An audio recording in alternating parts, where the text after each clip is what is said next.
Hi there, I'm Marianne Logan and I'm your unit assessor for Session 2 this year. As you know, there's a large amount of information relating to science. Some people devote their whole lives to studying in one small area of science. We cannot expect you to learn all of the science concepts in such a small time. So what we hope is that you will engage in the snapshot look at science and technology and be inspired to want to further your own knowledge in the sciences. We will be taking a social constructivist approach to teaching and learning in foundation science and technology, and this is where you construct rather than absorb ideas. This is in contrast to a more traditional way of presenting science, which is often referred to as the mug and jug approach, where the lecturer or teacher is the transmitter of knowledge, the jug, and the jug pours the knowledge into the empty mug, which is your heads. Science is all around us in everything we do, so it makes sense that we connect science with everyday experiences rather than it being something that's alien and separate from our lives. You all have knowledge of science, so we hope you will build on this prior knowledge to further your understanding. How we view and make sense of our world goes back to when we were babies. My mother fostered a love of nature. She'd take me for a walk as a very young child in the English forest, and I would love to see and smell the beautiful bluebells coming up in the springtime.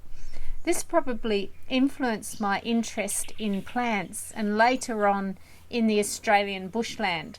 And this led me to studying botany at university. You'll all have memories of science throughout your schooling and outside of school, or your engagement with aspect of science. As part of this unit, you'll reflect on these memories, analyse them, and be critical of your memories and experiences. Think how these experiences impact on your own feelings about studying this unit. I've outlined a few scientific breakthroughs that were significant over the past few years for you to discuss. These have been chosen as they will get you thinking about a number of different areas. These might bring up social or ethical issues for you. In CERN in Switzerland, scientists have recreated the early moments of the Big Bang deep under the ground in a 27-kilometre long tunnel that crosses the Swiss and French borders. There's been a number of breakthroughs relating to the experimentation at CERN, but the biggest was probably in 2012 when the Higgs boson particle was discovered. The workshop outline summarises the description by an Australian scientist who worked on the project. We don't expect that you would understand this, as it's a very complex area and one that scientists need to learn about. This is the whole point of exploring this for so many years, so scientists can gain understanding. So the fact that you don't understand it, you can be sure you're not alone. But why we're bringing this to you is for you to understand that being able to almost prove the existence of this particle is considered to be one of the biggest breakthroughs of the 21st century, and could lead to further life-changing breakthroughs that we cannot even begin to imagine are possible. What I really want you to discuss is the fact that this is such an enormous experiment involving scientists from all around the world. What are your thoughts about something like this? Think about the implications, the economics. What are your feelings about a project of this size? I'm looking forward to some lively debate about this. Remember, I don't expect you to understand the complexity of this. What is relevant is the fact that these sorts of scientific breakthroughs take so much time and the work of many, many scientists who build on each other's work, and in this case over 48 years. The second area of science that we'll talk about is the fact that scientists in the United States have finally agreed that using chimpanzees for scientific research is not appropriate. Chimpanzees are very similar to us, and that is why they have been used for scientific research. What are your thoughts about experimenting with this incredible animal and other primates? Continuing on with this theme and looking at laboratory rats, see this breakthrough in science where they've actually taught paralysed rats to walk. Rats who have had their spinal cords cut in 2 places, but they have been able to learn to walk. This has implications for paralysed humans. What do you think about carrying out experiments such as this on animals? Again, this should stimulate some lively debate. What about this area, 3D printing, that's happening now?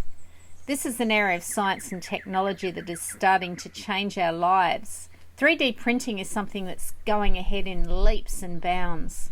Printing out things such as houses, planes or car parts, food body parts or even guns.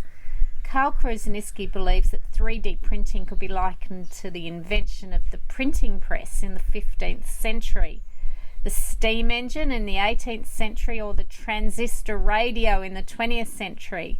People can purchase 3D printers at the moment. These 2 high school students that I met at Queensland Digital Technology Summit designed and made this robotic arm.